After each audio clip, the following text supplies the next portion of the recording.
Welcome to the Nghtmare Gaming Podcast, where it is our mission to explore the business and future of video games. We bring together the industry's brightest builders, investors, and thinkers to keep a pulse on current events, dissect emerging trends in games, share lessons learned, and have a great time. This podcast is also part of Nghtmare's growing ecosystem, which ranges from free and premium research to consulting and advisory services. For more information, visit www.nghtmare.co. This episode is brought to you by Nexus. Building a support a creator program is something all live service game developers should be doing. But without the right engineering bandwidth or marketing expertise, doing so can be a challenge. Nexus's creator program in a box makes it easy for game devs to build and manage world-class creator programs, driving significant growth in conversion, ARPU, retention, and LTV. Nexus has partnered with incredible live service publishers like Capcom, Grinding Gear Games, Hi-Rez, Ninja Kiwi, and more, and would love to help you, our Nghtmare Gaming Podcast listeners, do the same. If interested in learning more, simply head to nexus.gg/Nghtmare. There, you can learn more about the efficacy of support a creator programs and discover how to easily build your own. Again, that's nexus.gg/Nghtmare, or check out the link in the show notes. And with that, let's jump into the episode. Hey everyone. Before jumping into today's episode, I wanted to share some quick context on what you're about to listen to. Together with Dive, one of our Open Gaming Research Initiative partners, we're exploring the topic of data and games through a limited podcast series called The Data Corner. Today's episode is the first one that covers the topic of the data nightmare that the games industry faces. In other words, games in general generate tons of player data every day. And within that data exists a ton of harvestable insight that can be used to drive better decision making, to drive more revenue, and eventually drive better game making. But, such large pools of data also require time, money, and people to analyze and harvest from it. And that keeps many game developers from spending time in the data to help them make better games. This tension is really at the heart of the data nightmare the gaming industry faces today. And this conversation with Elad Levy, founder and CEO of Dive, is focused on unpacking that tension a bit more. It is a wide-ranging conversation that covers what the nightmare is all about, why the gaming industry is unique in facing it versus other industries, how game developers should navigate the problem, and what they're leaving on the table if they don't navigate the problem, and also much more.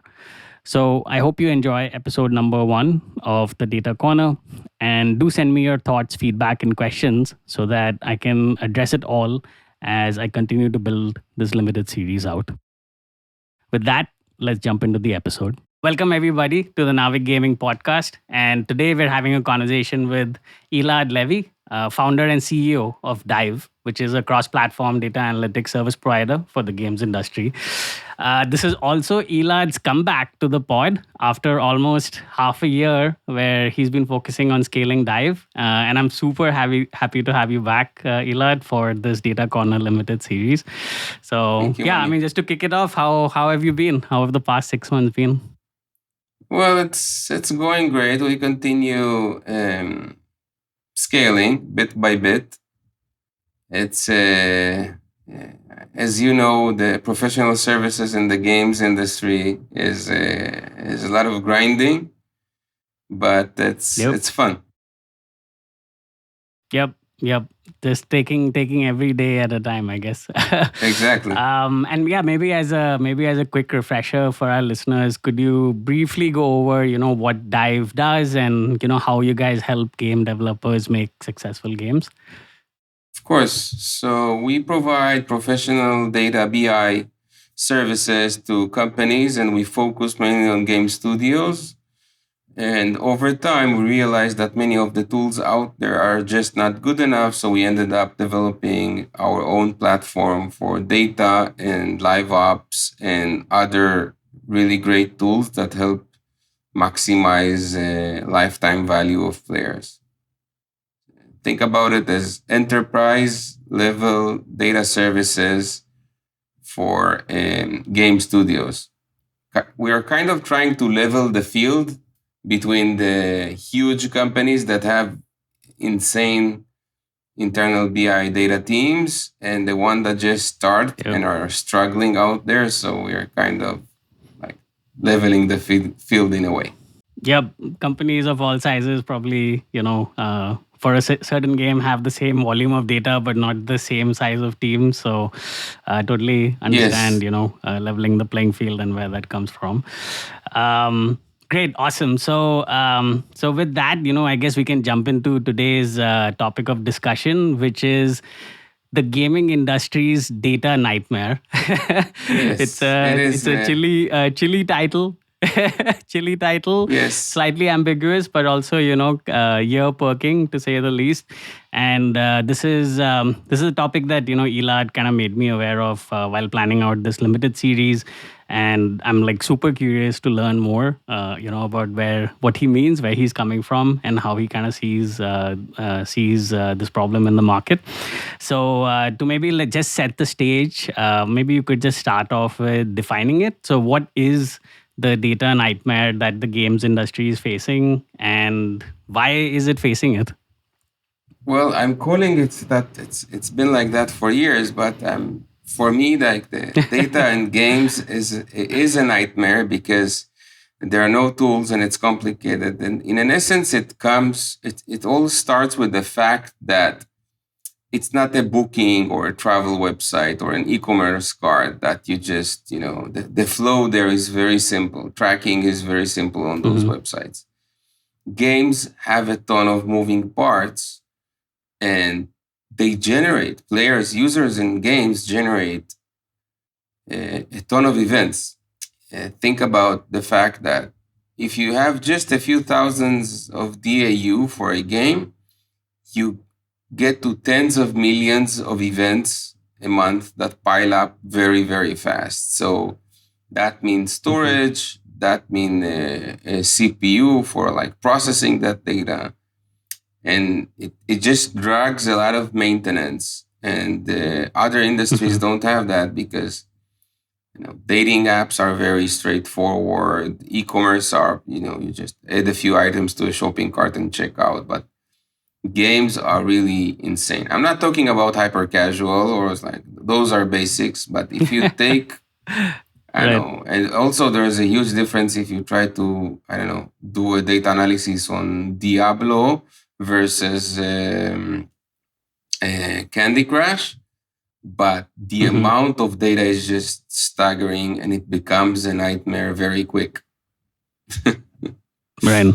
So So, I guess yeah, just to clarify, I guess the nightmare is mostly faced by the BI teams or the game developers themselves, depending on the size of the company, where it's just so much data to process, and I guess they kind of know that there's a lot of value if they were to process it, but it's also a exactly. function of time and resources that can they actually process it and gain that value. So maybe as the next question, like how do you like how do you think like majority of the game developers are even aware that they are in this data nightmare, and like when and how does one even know? I think that in the beginning, when a game starts and you do soft launch, then Hmm. everyone are looking at the same core KPIs. I call them the boring KPIs. It's Right. a little bit of retention, engagement, session length, blah. That's Right. like a The blah basic. KPIs for me. But Right. when you start adding content, and again, I'm focusing heavily on IAP games, like in-app purchase games, because this is where the lifetime value shines.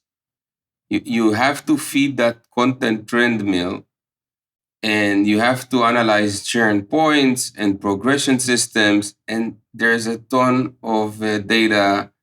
I mean, that's where data starts getting complicated. This is exactly the point Hmm. that you go from I just look at session time and retention to I need to analyze churn points, game economy, progression systems, and start looking for correlation, because everything affects everything. Out of the target audience that, I don't know, finished 5 achievements in the first week, how many retained over time? Because everything affects everything. So that type of correlation and that type of insight, you need a really professional product manager on the other side to lead the whole thing, or a game designer that knows what he's doing, and someone to help you collect and extract that data, which is, either you build an in-house team, you can hire us, or you can, I know there are different ways to do it, but some of our clients tried building those team in-house and ended up calling us after years of frustration, because connecting product data insight is not that simple. Maybe a follow up. So like you kind of said, during soft launch, it's mostly a focus on the basic / boring KPIs, retentions and ARPDAUs, and Yeah. basically trying to see if the CPI to LTV equation can work out at scale or not. But soft launch is also kind of the time where some of the biggest product changes are made, and were are you trying to say that this these correlations that become pretty critical in terms of helping decide big product changes, it's not that important to look at during the soft launch period, or not possible to look at given the scale of data, or what do you mean over there? I'll be honest, if you have the luxury of having that capabilities from day one, it will help, because I cannot, it's a podcast, so I cannot share my screen, but I can show you games that we have on clients, Right. that the classic boring D1 is 13%, but if I look at the dashboard that we made, where you check rolling retention and adding to that correlation of people that play a specific game mode or finish an achievement on the first day, the D1 retention spikes to over 90. It's insane. Because that's the type of insight that you do if you have access to raw data and a data analyst, because you can start digging those kind of correlations, and it will also help soft launch. The thing is that many game studios don't have this luxury, so they have to struggle with some free tools and getting by with what they have, and a lot of guesswork. Exactly. So it's a shame, but that's why we try working with I call them early stage VC backed game studios, because they have some sort of funding, so they have a better probability of iterating their product and launching a better game. So Right. that's it basically, in an essence. Right. Makes sense. I guess, yeah, that kind of like brings up the interesting difference between small teams, medium-sized teams, big teams, with another vector of well-funded and not so well-funded, and how would you say, like, each of these different styles of teams should kind of be managing this nightmare? I'm a huge fan of small teams, and I think that you need to keep lean, at least in the beginning, so you can stretch the runway as much as you can. Instead of like building an in-house data team that can cost tens of thousands of dollars, then that's exactly why we started Dive, to kind of give that for give enterprise BI for a fraction of the price. But you can really do a lot with small teams. You don't need, with a handful of people, 5 people, 10 people, you can do magic, you can really do magic. Right. You must one of the most important parts is a strong product manager, game designer, someone that knows also beyond the product vision, beyond the game vision. He needs to know what to ask, because data works in a very simple way. Like it's very similar to development. You cannot hire a developer Mm-hmm. and tell him build a game. He won't know how to build it. So you start with some sort of a product manager or a game designer first, and he basically Mm-hmm. write the spec of how the flow will look like. And that same person should be the one asking the questions of whether the design that he made worked or not. But you can do a lot of like freelance work. You can hire Navik for consulting on game economy. We can help with BI. There are so many options today that you don't really need full-time people. Like it's Mm-hmm. possible to stretch that period with rather lean budget. Right, right. Makes sense. Yeah. Maybe just to like quickly go back to something you said about your focus on IAP driven games, and the decisions over there and the correlations to be made over there tend to get quite complex. The bigger the game is, the I guess the longer it is in its life cycle and such. Um, what about the other side of the spectrum, like in terms of ads driven games?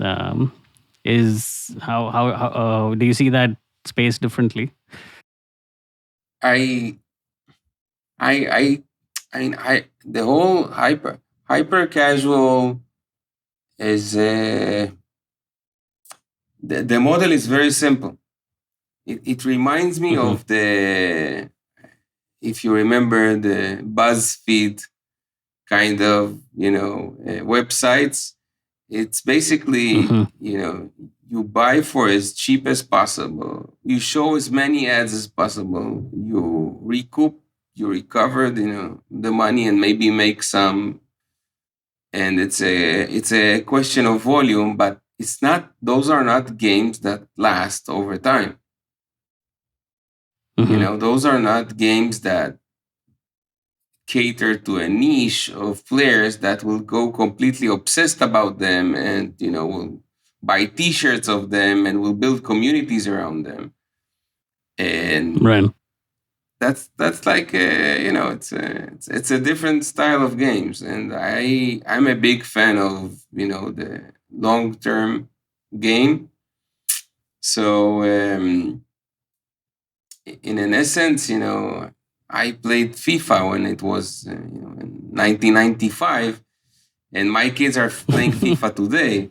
So you see that some Yeah. games are, they are really like eternal in a way. I played Diablo 1 when it came out, and now there's Diablo Immortal, and I still play it on my phone. So it's fun. Some games are just, uh, there are like IPs that are kind of like they stick with you for a really long time. Right. And I And really believe I in guess that type of content. right, right. And yeah, so I guess what you're trying to say is like for you, kind of solving the data nightmare is in service of being able to increase the chances of creating these, forever IPs in a way, or so to say. Um, is that kind of what you mean? And that's what you're kind of gearing Dive also towards too? Yes, we are looking for this type of clients, because analyzing data first of all, most of these games do not really analyze data today like Yeah. casual games.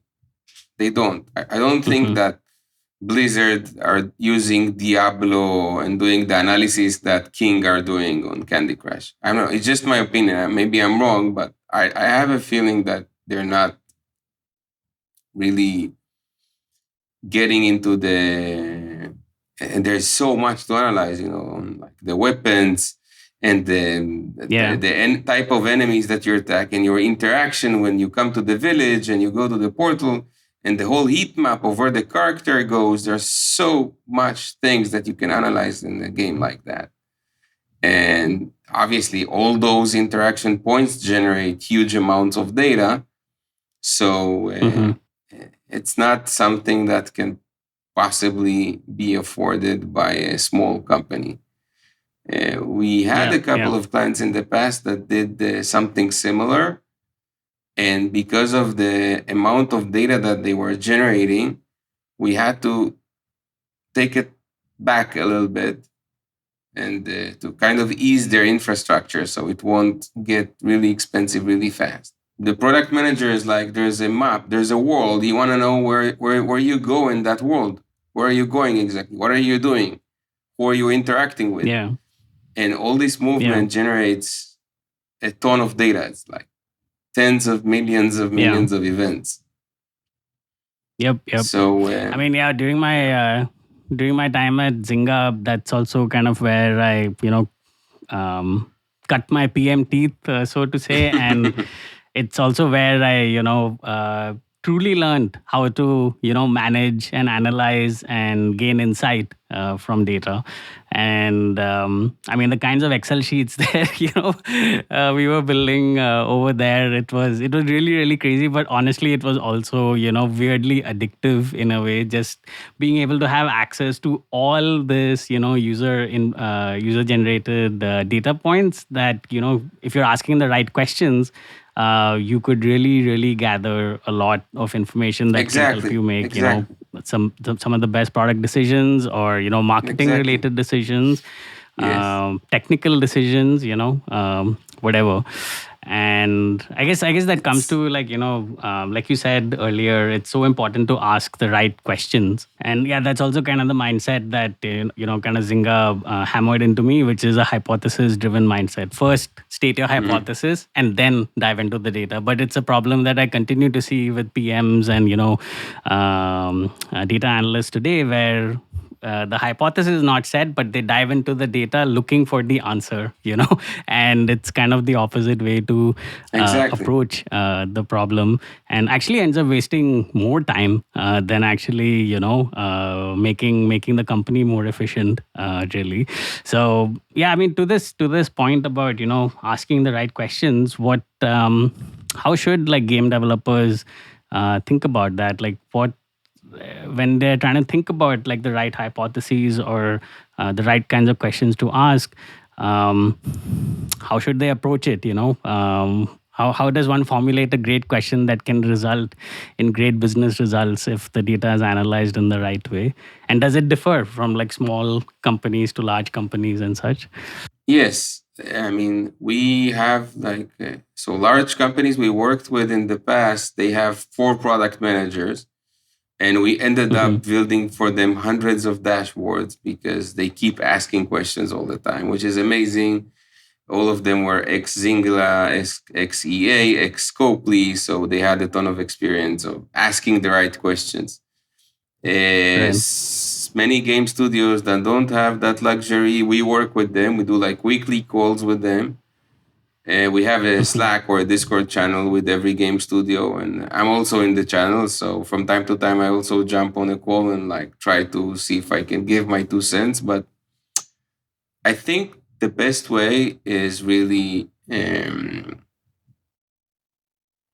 consulting or speaking with people that has experience. Because sometimes 1 hour with someone from Navic will give you a ton of questions about the product. And beyond I appreciate that, these plugs, by the way. yeah, no, it's important, man. I'm like, people with experience can easily identify the right question, like really fast, in like 30 minutes, 1 hour sessions. So you don't need to like a full-time employee. Sometimes I'm a big fan of like consulting with ninjas. So 1 hour of or 30 minutes of one ninja is worth so much, And then I always try to follow a rule of thumb of every time you make a modification in the game or add a new feature, make sure that you measure it. because Right. launching features without measuring them is it's like suicide. It's just like gambling. You don't know what they are. Right. You must know. You launch a new tournament system, see who used it. Like as simple as that. How many Right. people actually click that button? Like simple stuff. And it's Mm-hmm. not, that mindset can be acquired over time. Like after some time, you start thinking this way. You want to change Yeah. a color of something, you do an A/B test. You want to launch something, you test the, we when we encourage the product managers to actually add in the product spec the questions at the bottom of the spec. They're Right. launching Right. an achievement system. Okay, so what will be the questions? How many people per day, per session, whatever, finished that achievement? How many achievements were finished? How did that affect the game economy? Did it generate too many coins? Is this cause an inflation? It's these are like you're nodding your head because you know that from Zynga, but many game studios are not Yep. really aware of that, so you have to hold their hand Mm. and explain that to them. Right. Right. Right. I guess that brings up an interesting point about maybe there being two different types of questions, because the kinds of questions that you're talking about are kind of like the like the post launch analysis questions to measure feature health, and maybe maybe come up with fixes or iterations to that existing feature, so that it can iteratively kind of be improved. But there's also the second type of questions that I've kind of found in my career, which is it doesn't really have to do with anything that's live in the game right now, but it's more about finding untapped potential. It may not be related to a certain feature that's currently live, but it's definitely hidden in player behavior given the current state of the game. That's kind of like forced me to have like two more tools in my question generating toolbox. One of them is like just playing the game, like incessant, like incessantly playing the game, being absolutely obsessive with it, really. Because once I'm able to play the game, and I have like I can basically I don't know. If someone was to ask me in a dream while I'm sleeping, like, what does this feature actually do? I can answer them. I know the game that well. Then I'm able to, I'm also able to find out, or at least hypothesize what could be like potential untapped areas of, growth that maybe the team isn't Yeah. thinking about. Building products, games, whatever, services has two main channels from which you get feedback. One is data, obviously, but data Mhm. is like the untold story. And then the other Yep. one is the community. So I encourage game studios to start a community as fast as possible. Depending on the age, obviously, it Right. can be a Facebook fan page, it can be a Discord channel. You will not believe how much feedback people write in the story views. They give you 1 star and they just pour their heart of like, I wish there was this and I wish there was that and that was, and it stole my coins. And that's really Yep. valuable Yep. Yep. feedback. Yep. And emails, I Yep. love when games put like an easy way to complain, I call it. So there's a contact us option from the Mm. game, and you can complain and say, hey, I this doesn't work. That's a shame. You have to kill this. I love this game, but blah blah blah blah blah. And there are crazy reviews as well, right? And best game ever, 1 star. There are like crazy things once in a while. Yeah. Yeah. Yeah. But Definitely seen a few of those. Yeah.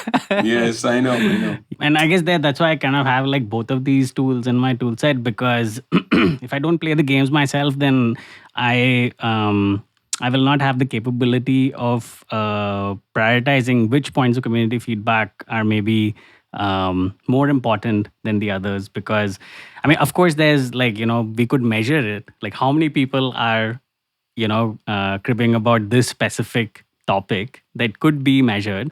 But I think it should be a mix of both for PMs, like not Exactly. on, or game designers or whoever. Like they should also know it themselves, but let's double check it with the data to also make sure that my hypothesis that this is a big problem is really a big problem. I actually work with I'm doing a lot of investments, angel investments, and advisory work as well for companies and Hmm. game studios. And I work now with a game studio that actually incorporates the community in the game development, and it's really fun. Okay. It All like right. already they already create the Sounds like Web3. audience from beforehand. Yeah, it's really fun. I Right. think Right. that How I how don't how know. how does that work? How does that work? They create like a Discord channel and they have like constant communication with and they publish their like what is coming up, the characters, the features, Hmm. and they get feedback. Sometimes if you put like a video, that's enough, or like an Hmm. image, that's enough to get feedback because the player can already imagine what is Mm. coming.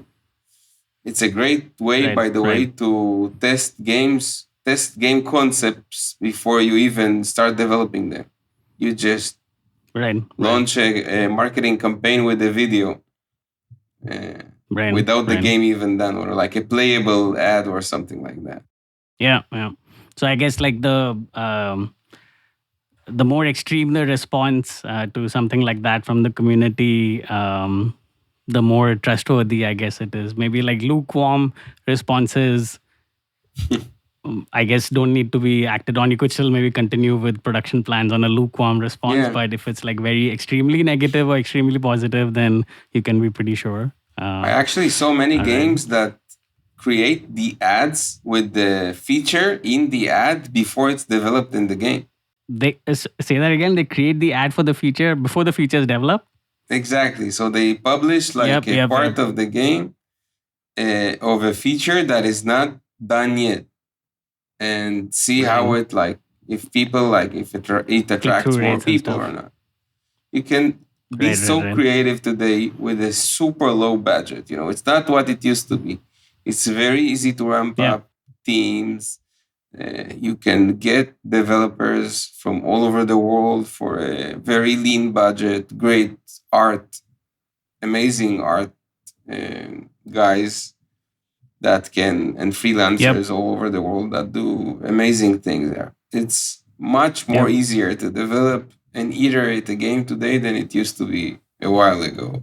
I guess that flexible, more That's, iterative, and highly experimental mindset is even more important today, of in course, just this post IDFA yes, it's a world where must. It's a everything is so must. uncertain and such. It's a must because you And can never know. You can never know. It's like if you would have asked me years ago, we're going to launch this website called Facebook. What do you think? And then my response would have been, but there's MySpace. Why would you need Facebook for? right. You never know what will work and what will not work. So you just have to try. You have Yeah. to A/B Right. test. You have to. It's the only way. Yeah, I guess we talked about like all the different torchlights you can probably shine on, making the nightmare a little bit less nightmarish. Yes. But how about like the big question also for a lot of developers is, especially for like small to medium ones, how much time should I really invest in this? I'm a small team, or we're a small team, 3 to 5 people. We play our game day in and day out. We listen to our community all the time. So, what's the real benefit of, going deep into the data and looking at correlations and stuff? I guess like developers might also be thinking like this.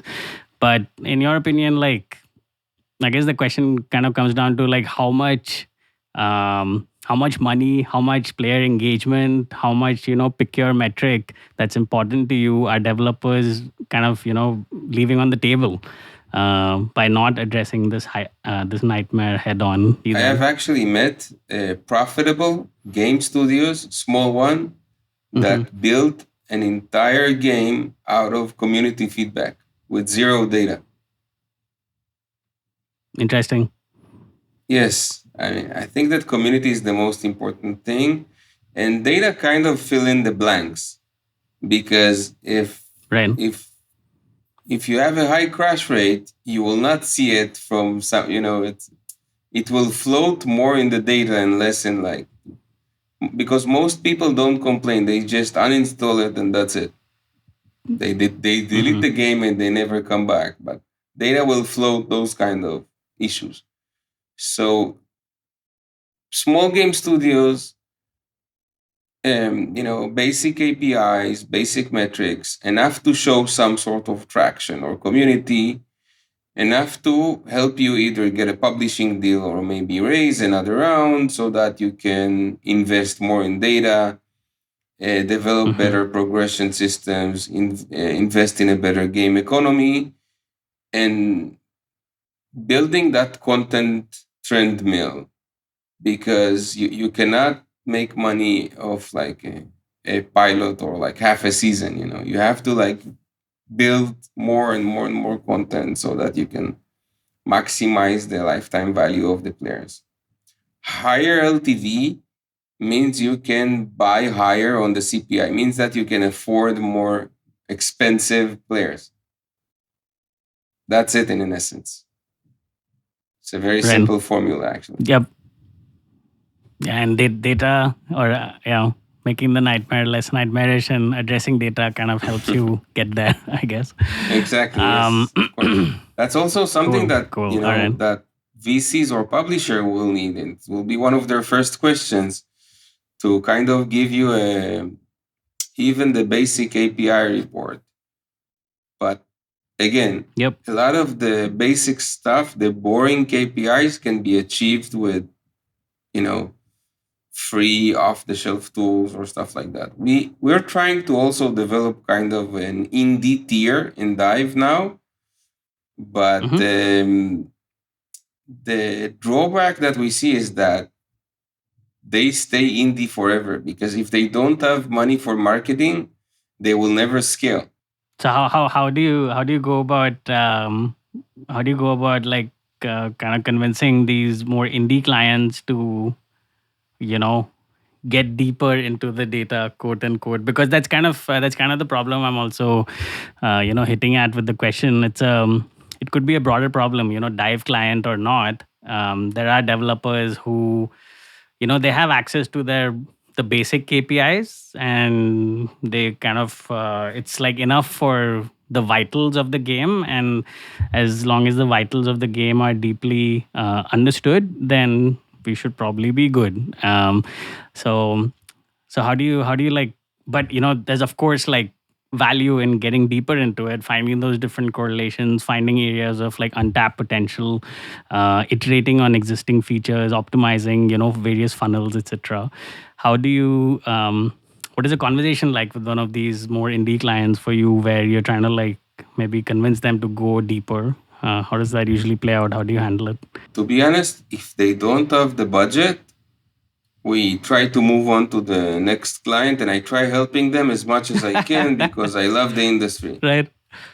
But Right. I mean, you cannot bootstrap. I mean, you can. It's an interesting experiment. Can you bootstrap a game? The whole Mm-hmm. indie dream of me sitting in my garage and building the next Crossy Road or something like that. I think it's. I mean, I don't. It's possible if the platform is new, because you still have a good chance of discovery. There is no saturation. So if you're the first guy on Roblox on making a game, you'll probably get discovered rather quick. And if it's Mm-hmm. I know, I think that it's easier to get discovered on new platform. But if you want to compete in a saturated industry like, I know, PC, mobile, whatever, you you need a budget, some sort of a budget. Even art, is like Mm-hmm. quality art costs a lot Yep. of money. It's not a, it's not, it's not that easy to get in a cheap price. VFX, Right. like the Right. amount of iterations that you need to do on VFX in a game is insane. I don't know if you guys are doing a Mm-hmm. podcast on building game studios, but you need some sort of a budget. You can keep a very tight team, like one developer, one game designer, and one artist, but Mm-hmm. these people will probably work at like 200% capacity, and at Mm-hmm. some point they will need a little bit of help because there's a bottleneck at some. You're a product manager, you consult. I need this. I need to build a tournament system. Build it. And you spec everything out, but one guy, one developer will take months to execute that, and Yep. that's where it gets. That's like the bottleneck that. And you can improvise with government funding and small tickets. And I see a lot of indie game studios doing that. They have great Mm-hmm. programs in Canada and Australia, all over the world, really. But Mm-hmm. you need some sort of Right. a Right. budget. It's inevitable. Okay. Cool. Makes sense. So yeah. Okay. So bottom line, deep data analysis requires requires some budget, which also is functional to time. So okay, but that makes sense.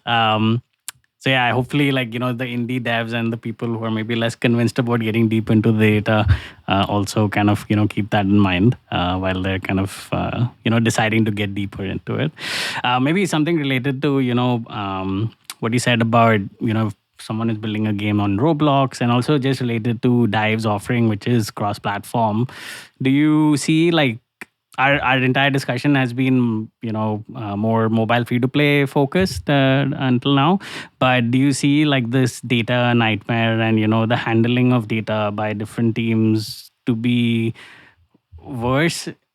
Is it like the same across the industry, or is it only concentrated to mobile free to play? Is it different No, not at for all. Not at all. PC No, it's console, it's or everywhere. It's yeah? everywhere. We work also. We have a Roblox SDK, and we support Roblox game analytics. We support Mm-hmm. Minecraft. You would be amazed.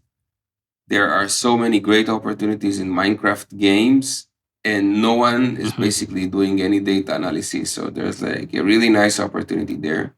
And Mm-hmm. I'm a huge fan of PC, Steam, and AAA. I think there is like a lot of money on the floor that you can probably pick up easily. Even big game studios, they focus. They have hundreds of people on doing the filming and the art and all the stuff, but they have two people in the back end and zero data people, which is sad Right. because they could have probably made way more money than what they do today. Right. So Right. there's those opportunities exist on every platform because you you need a way to understand players or player behavior or how the game works, because Mm-hmm. the whole way of designing a game, and if we jump to like a game economy, for example, we take that as an example. It's a huge Excel with calculated on playtime, and you start making assumptions of people will play X amounts a day, they will spend X minutes or 1 hour, whatever a day. That means that they will Mm-hmm. get to level this and that after this and that weeks. And Mm-hmm. maybe it's true for the average player, but then the crazy ones, the obsessed ones, which are the best ones, because that's the niche, that's the these are your really huge fans. They will be the one that will buy uh, skins or weapons in the game. They will invest. They will be invested heavily in that game. They consume the content super fast, and Mm-hmm. that is why we also started developing tools in our platform, because you cannot give the same content to a new user and like a super engaged user. They consume it in a different Mm-hmm. at a different rate. So you must Yep. treat every segment in a different way. You can call it personalized. You can call it the the basic assumption is that people in early levels are not very skillful, and the ones that are in higher levels but it's not very accurate. On this topic of personalization, just as a small sidetrack before we kind of also wrap up, but like one of the hypotheses that I've had is, in this post IDFA world, now the the amount that people that the amount that game developers can learn about their potential player base before they're acquired has gone down. So, targeted UA abilities have kind of reduced. So, therefore, a lot more of the learning needs to happen once they're actually in the game. This is also, I think this is also why, like, you see genres like 4X and a lot of mid-core genres, like, really kind of broadening the top of the funnel right now. They're just like getting whoever that they can. But then once they're in the game, that's when they kind of, get into segmenting them and maybe offering them, different content tracks, different experiences and such. Is it, this before my question, at the same time, personalization as a topic, hasn't really become a thing. It's always been there in the mobile free to play space for the longest time. I mean, again, going back to my days at Zynga, almost 10 years back, personalization was talked about even then, but it never really became like a very widespread concept across mobile free to play game developers. Do you see that kind of thinking in terms of offering segmented experiences, personalized experiences, becoming more and more important with the clients you work with today? I think it's a must. It's a must. And I wish it's not leveraged properly. Forget mobile. What about PC? What about Steam, AAA? What about Web3? What about Roblox and Minecraft and Nintendo Switch? There are so many platforms out there. And to be honest, right. They release a game, but they don't do the game as a service, like the follow-up of like maximizing the LTV and optimizing it and building segments and A/B testing. And that is why the way we built the company is that, first of all, it's platform agnostic. I mean, it can run on anything, on any platform you want. And then we built those tools because we see that the next step is, once you got this player, whether it's a new player or a professional player or whatever, you want to start putting them into buckets, segmenting them and saying, okay, this is, identifying what type of player is it and try to cater to his style of play. He will need, different countries will need different pricing. You cannot charge someone in Latin America the same like in a tier 1 USA, London, Canada, whatever. The next stop would probably be content, because you need to personalize their content as well according to their engagement level. But there's so much work that is post-launch, and this is all that is what makes, like, a game great. And those are the companies that really scale it to the next level. And that's why, in a way, the games industry became unfair in a way, because the huge companies already understand that. They know how to leverage that. They have the teams for that. And the new guys are suffering. So that's why I started the conversation. Right. That in a way, we try to level the playing field just a little bit. Right. Yeah, and I guess everything that you said is also why the data Nghtmare exists, and probably at different scales, for different people. And I don't want to even start opening the cost issue of like storage and compute and processing. It's the numbers just go completely insane. Okay. Makes sense. So as a final ending question, data driven or data informed, those are like the two kind of schools of thought that go around a lot in the industry. Or does Dive subscribe to a third school of thought? I say both. I what's your say opinion? both Both? because Okay. both are Mm-hmm. very. It's a very different thing. Data informed is another word for insight, which is product Mm-hmm. manager needs to be data informed. UA manager, Mm-hmm. user acquisition marketing guys, they need to be data informed. They launched the campaign. They Mm-hmm. created a custom link for an influencer with some sort of like promotion. They want to see how it performed. This is data informed. Mm-hmm. Developers want to know crash reports. These are all data informed decision. Data Mm-hmm. driven is action, which Mm-hmm. means using data to optimize, I know, pricing, content, game experience. You can use Mm-hmm. if you can use data to if the player is getting frustrated a lot, you can maybe give him a little boost in the middle of the level. If he loves a specific type of content, maybe you can leverage AI to generate that type of content. If it's a matter of pricing, maybe you can optimize the pricing or give him lower price points. So in the US, you will have the Mm-hmm. coin store starting with $5, but in Latin America, maybe we'll do like a half a dollar or $1 price point that you would have never used in a Mm-hmm. tier one country. So it's it's different things. It's really different things. Yep. Not many people who say both. Usually, folks fall on the polar opposite ends of these schools of thought. But I think you make like a pretty good case for having like both mindsets, and switching from one to the other whenever it's required in the team. Bigger Yep. companies fight over the half% funnel and like really low numbers, but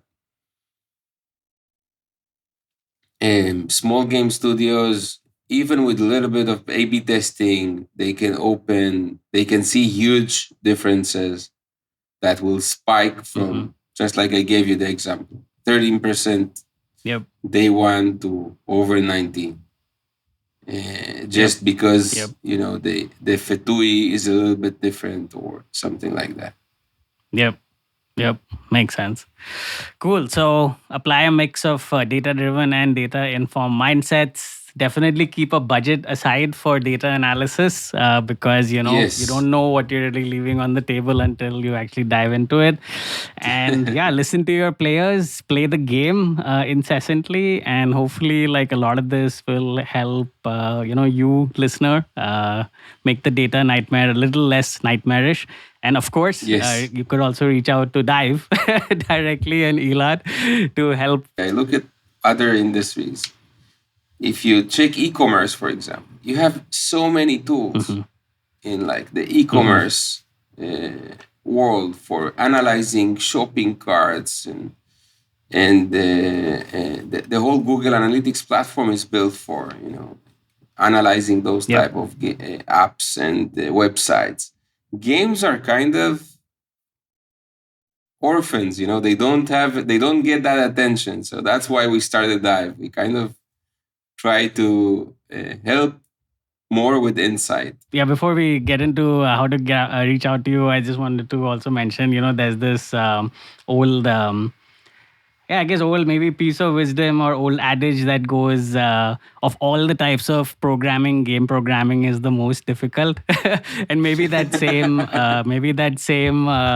piece of wisdom also applies to data analysis in the games industry. And you're going to be at Gamescom, so I guess people can meet you there directly. But yeah, if listeners want to like Yes. reach out to you, how should they? Where can they contact Well, you? the best way is through my LinkedIn, and my Okay. email is Elad ELAD at dive.games. That's my probably Awesome. the easiest ways to contact me. Yeah. I Cool. love I'm like I have this ceremony. I answer everyone on LinkedIn. It's like a very important thing to me. So I take my time to help as much as I can. It's a personal thing that I love the industry and love helping. Awesome. Sounds great. Awesome. Then thanks course. again, Elad. And looking forward to having you or someone from Dive back on for, Data Corner episode number 2 soon, which will be Nice. another interesting topic, which I won't reveal right now, but coming up soon. All right. Take care. Of course. If you enjoyed today's episode, whether on YouTube or your favorite podcast app, make sure to like, subscribe, comment, or give a 5-star review. And if you want to reach out or provide feedback, shoot us a note at podcast@navik.co or find us on Twitter and LinkedIn. Plus, if you want to learn more about what Navik has to offer, make sure to check out our website, www.navik.co. There, you can sign up for the #1 games industry newsletter, Navik Digest, or contact us to learn about our wide-ranging consulting and advisory services. Again, that is www.navik.co. Thanks for listening, and we'll catch you in the next episode.